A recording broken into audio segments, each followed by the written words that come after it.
Welcome to Simply Scottish. I'm Andrew McDermott, your host. Today, we mark the 275th anniversary of the Battle of Culloden. We'll speak with Raoul Curtis Machin, Operations Manager at the Culloden battlefield site in Scotland. He'll discuss how he and his team care for the memorial and what they're doing to fight for its future. You'll also hear some beautiful music that illuminates the battle and the Jacobite struggle. Let's continue listening to our opening music. This is Isle of Lewis piper and flautist James Duncan Mackenzie with a song called Tormod.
Simply Scottish is available on all major podcast platforms, so listen wherever it's most convenient for you. Apple Podcasts, Google Podcasts, Audible, Amazon Music, Spotify, iHeart, TuneIn, etc. You can also follow the show on Facebook and Twitter and be the first to know about new episodes and chances to win Scottish music. A quick hello to some listeners who have contacted me recently. Rick enjoys listening from his home in Portland, New South Wales, Australia. Rick, my family has a soft spot for Australia. My mother taught in Sydney in the 1970s, and we went back later to live for a time. Both my sister and my youngest daughter have names inspired by the Aboriginal languages of Australia. And Simply Scottish has aired on Cairns FM, 89.1 in Queensland. Anyway, Rick, great to have you as a loyal listener in New South Wales. Leighton and his wife Gloria listen to Simply Scottish in Fruitland, Idaho, in the United States. They fell in love with Scotland during a visit there in 2018. Highlights include the Edinburgh Military Tattoo and Dunvegan Castle on the Isle of Skye. A warm hello to you both and to your whole family. Thanks for listening. This podcast is a labor of love. My payment is hearing back from listeners. So what about you? Drop me a line at andrew@simplyscottish.com. Tell me where you're listening and what your Scottish story is. That's andrew@simplyscottish.com. Up next, our interview with Culloden Battlefield Operations Manager Raoul Curtis Machin. First, I'll give you a bit of background on the battle in case it's new to you.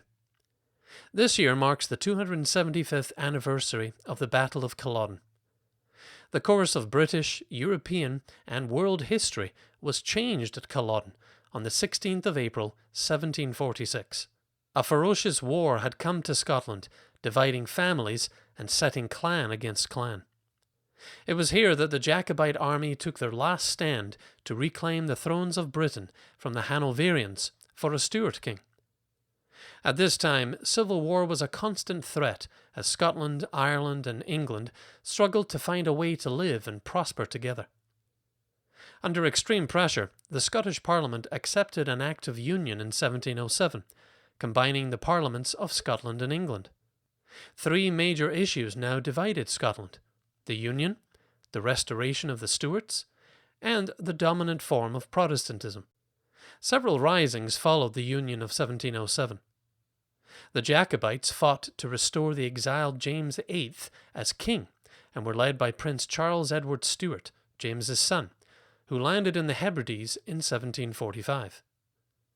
George II's government army, led by the Duke of Cumberland, George's son, was equally determined to stop this happening.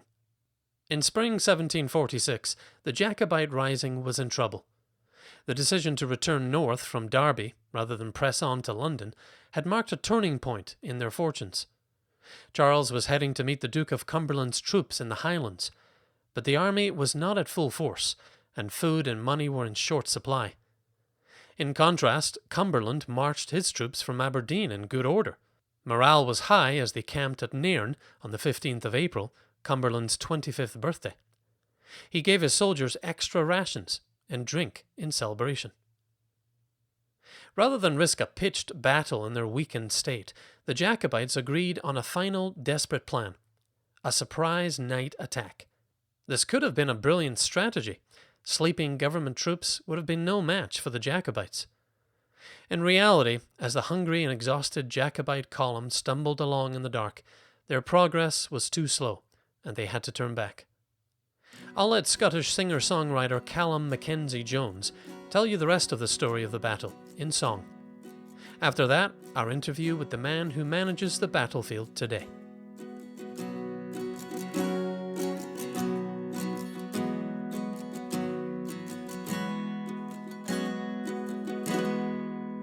Twas the 16th of April, 46 was the year, laid across Moran Mountain. The rock rang clear, the clansmen did gather, exhausted and cold, side by side they stood boldly, the young and the old. Unfed and outnumbered, armed with broadswords and knives, Charlie's brave Tartan army said goodbye to their wives, to fight Cumberland's army of privileged men who were paid for their legions and dressed up in red. 17 miles to Nairn and back, with no food or water when they were attacked. They marched on Culloden with tears in their eyes for bonny Prince Charlie. They fought and they died.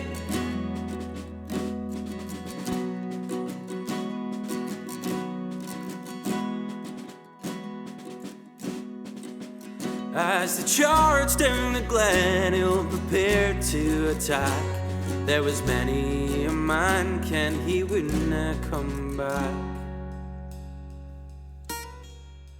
For but 45 minutes the brave battled on in a fierce bloody struggle, their kilts ripped and torn. 17 miles to Nairn and back, with no food or water when they were attacked. They marched on Culloden with tears in their eyes for bonny Prince Charlie. They fought and they died. Then the Duke gave the order to slaughter the brave on a cart, send no quarter, no man's life to be saved. The wounded and dying, killed by bayonet or knife, left behind grieving mothers, sisters, children and wives. Today they're caring to remember them, stands proud and tall, shows that we still remember how our clansmen did fall, and the mists and the mystery float over the moor as a constant reminder of the battle for sure. Today they're cared to remember them, stands proud and tall, shows that we still remember how our clansmen did fall, and their blood lies forever the soil of the moor as a constant reminder of what our men did endure. 17 miles to Nairn and back, with no food or water when they were attacked. They marched on Culloden with tears in their eyes for bonny Prince Charlie.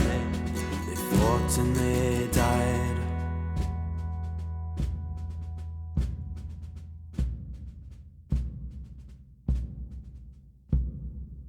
Culloden was the last pitched battle on British soil.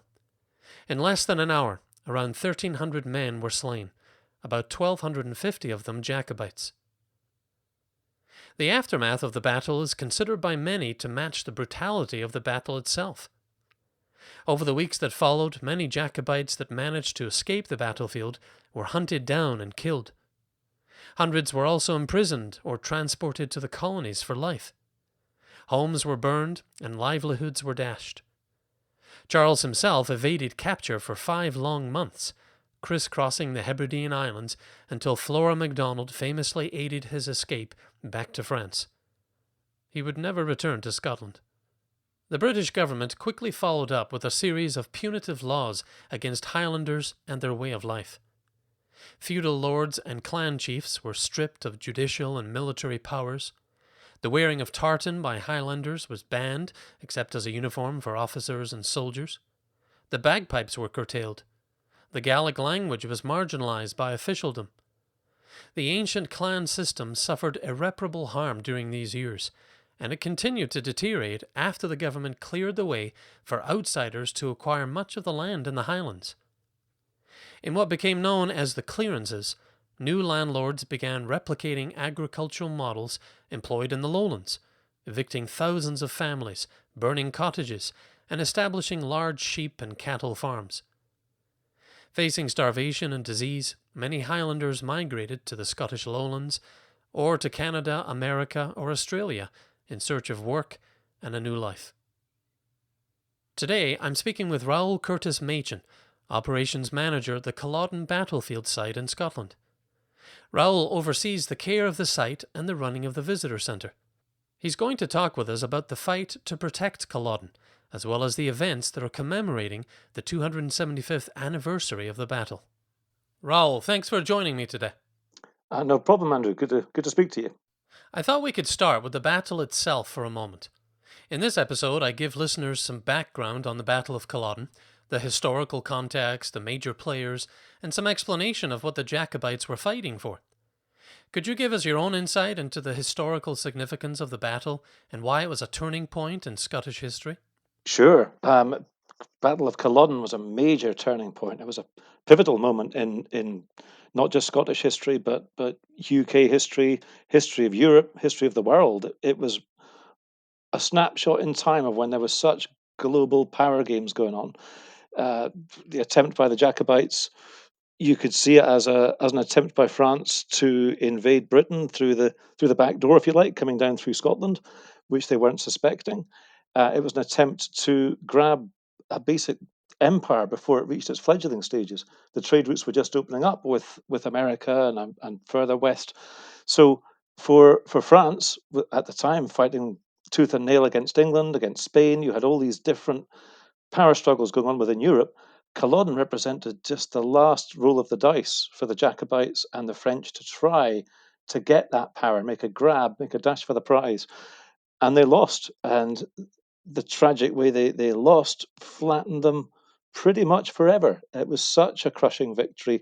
And the brutal treatment afterwards throughout Scotland and the crushing of Highland culture pretty much stopped any further attempts. But looking down the line, I mean, you particularly look at what happened in the States, for example, and if it had gone the other way, then potentially the American colonists wouldn't have kicked off. You might not have had the American Revolution.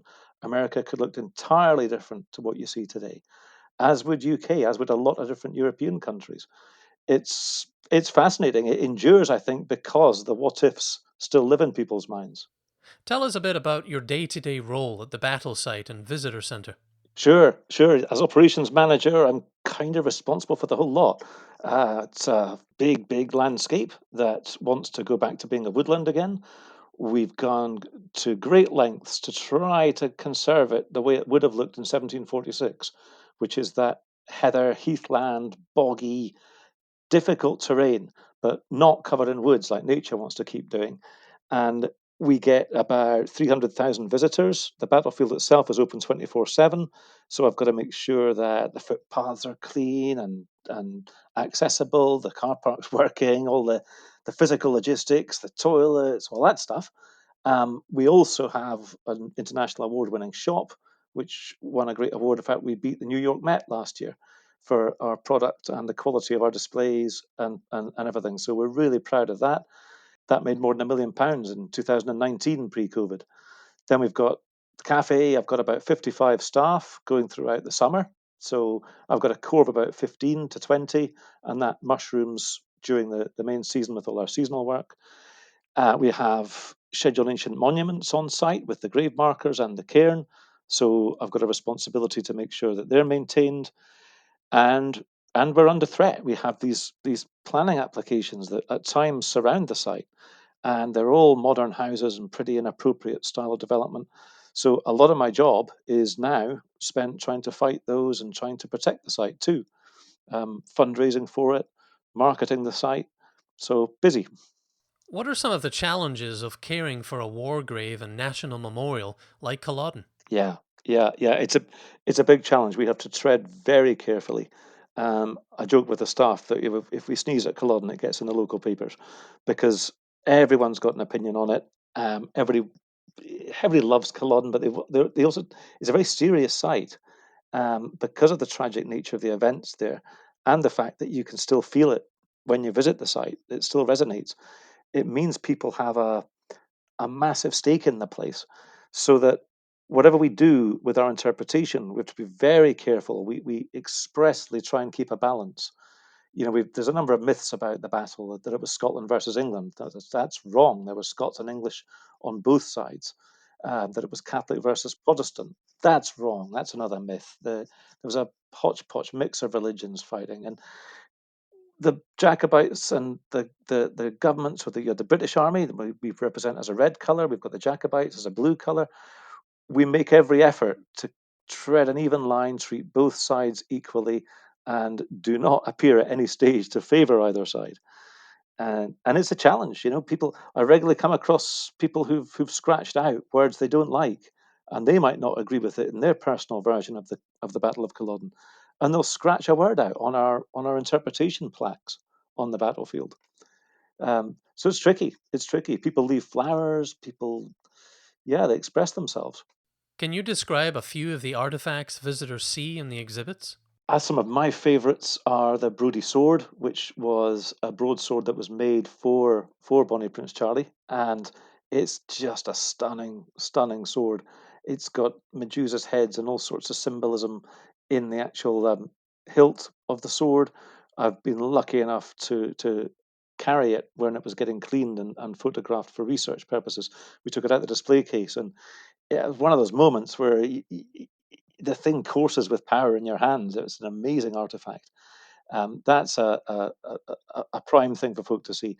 We've recently developed a new collider case, which is an experimental way to interpret museum artifacts, and we have Charles Edward Stuart's letters in there. So these were letters that the prince wrote after he'd lost, and they're full of kind of anger and blame. He's throwing blame around. That if it had been another way, he'd have won. And he's asking King Louis for more money to try again. And it's kind of desperate, but they're brilliant because they add that depth and they give you an insight into his character. And you just think, wow, he really was driven right to the end. He'd been hunted across Scotland, managed to escape, and still wanted to come back and try again. And then we've got the cannons and the mortars and the swords, the wooden tarred shields, the kind of armories, things that you would expect to see in a battlefield museum.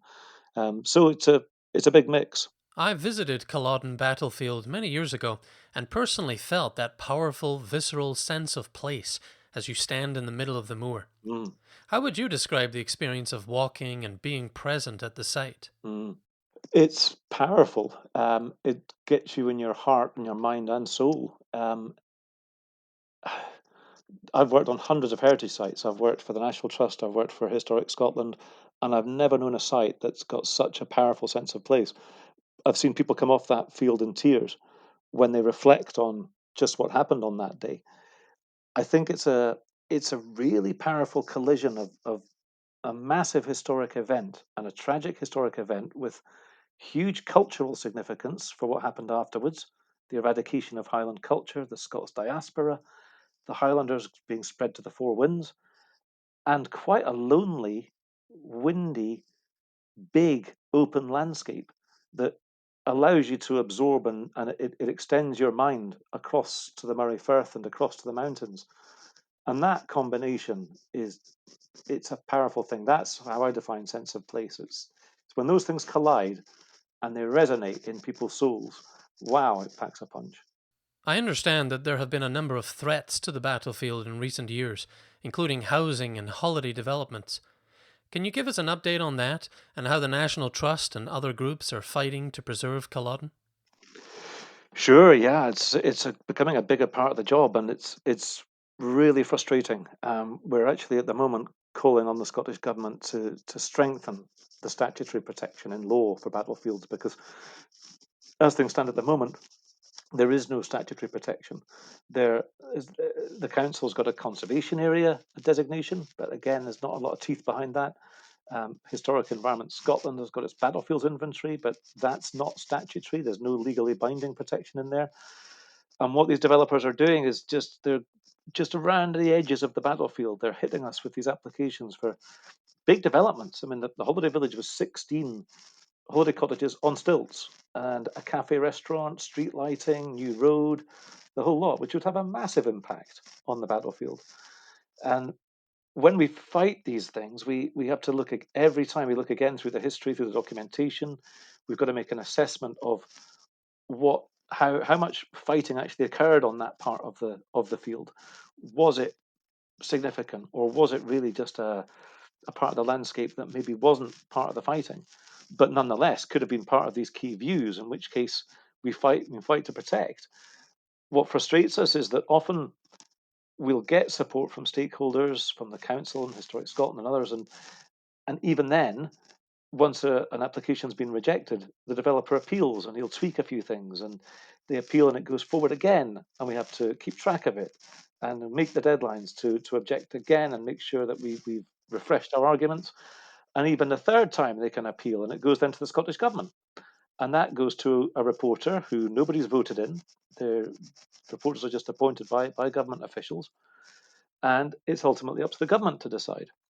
And every time you have to refresh your arguments, you've got to marshal your evidence for what you're trying to say. You've got to put it into planning speak so it's relevant to whatever laws govern the planning system. And sometimes things get through. We've already had the shocking development of View Hills, 16 5-bedroom modern executive style houses. And from 20 yards beyond the cairn, you now see these white gable ends, grey slate roofs, and that shatters that magical sense of place that I just spoke about earlier. And that's a tragic decision. You know, we all said no to that, but the government reporter came in, and the government said, "Yeah, okay, yeah, why not?" Um, and you just got to think, surely there's a better, more firm way we can protect a site that's so important. You know, and Inverness, it's been the fastest growing city in Europe now for a while, and nobody wants to stop its expansion. You can't, but there's a lot of land in other directions. There's a lot of ways that Inverness can expand without turning the battlefield into a smaller version of Central Park if we're not careful. Tell us about the Culloden 300 initiative. So we picked 300 years after the battle, which is not that far away. It's 2046. And we thought, okay, what type of development and where might be acceptable? What sort of vision of what do we want Culloden to look like, and the surrounding landscape in 46 years' time?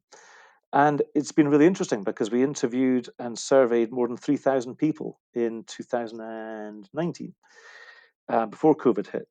And there was a crystal clear, strong response from everybody that it was vital to protect it.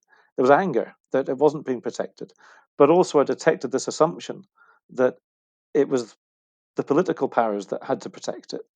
You know, Britain's not known for its protesting population, really. We're a reserved bunch, and the Scots particularly are quite reserved when it comes to this. But there is a lot of anger simmering underneath. And I think the expectation is in the leadership. So, government, council, key stakeholders like us, like National Trust for Scotland, Historic Environment Scotland, but the communities themselves. When we actually we held little community hall events as well, where we got viewshed and wireframe images to actually show people what developments might look like. And we had some great conversations with people, and they are switched on and they're very alert to the potential threats. But how you galvanize them to physically do a protest march or anything like that, I'm not sure we'd see that. I'm not sure.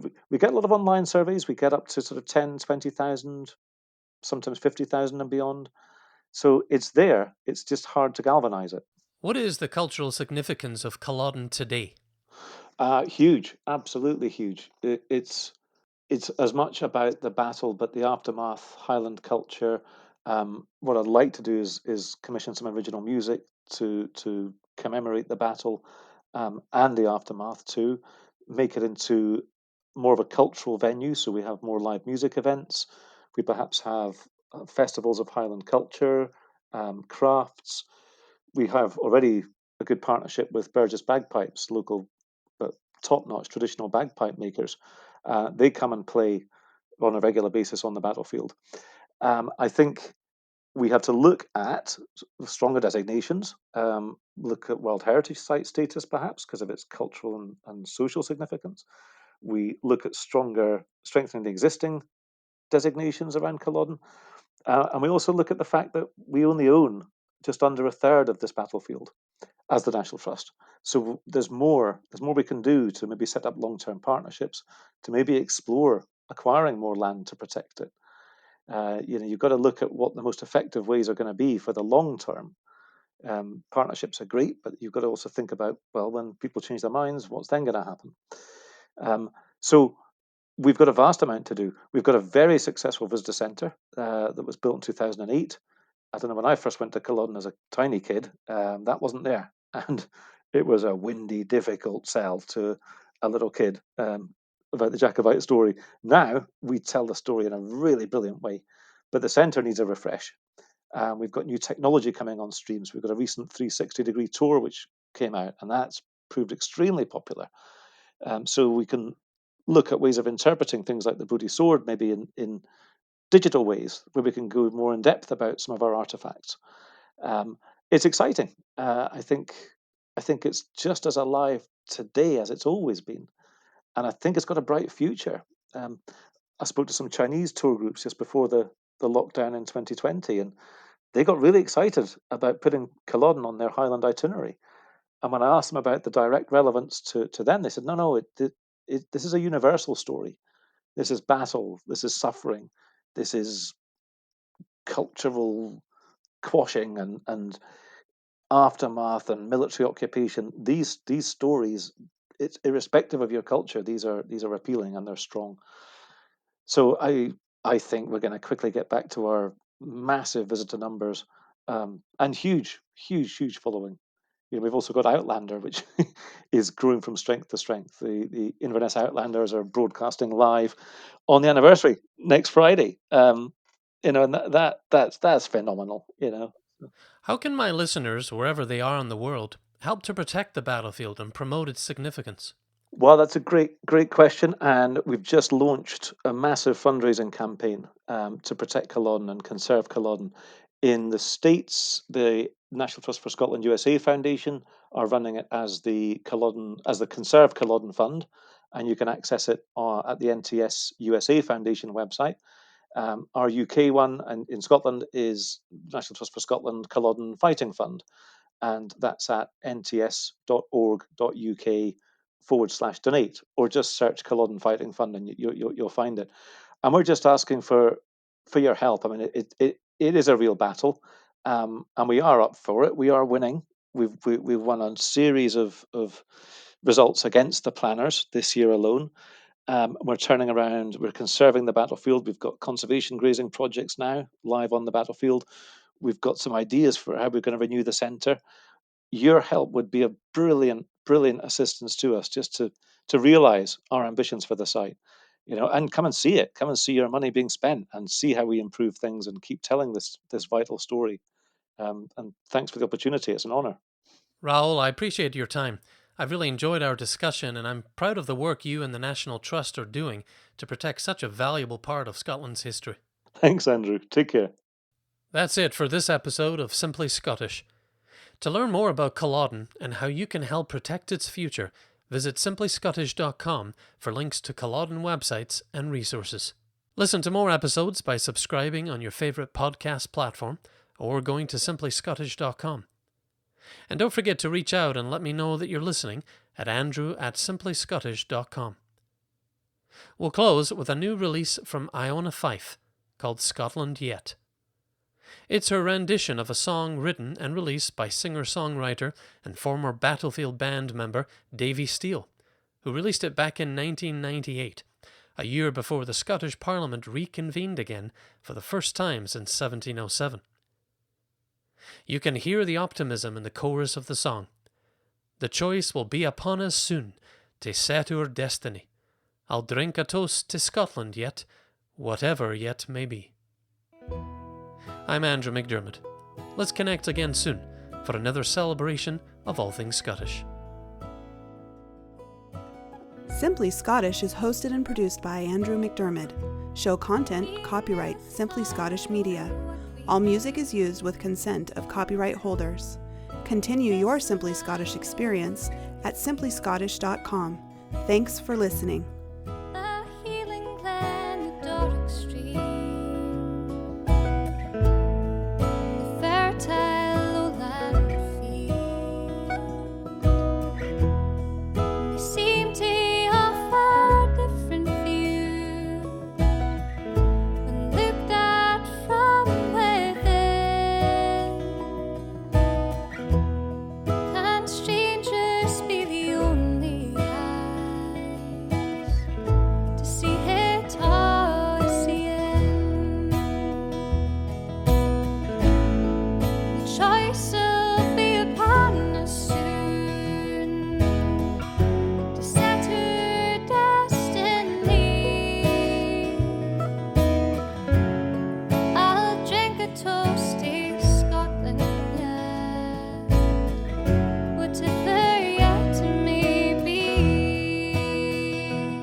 For who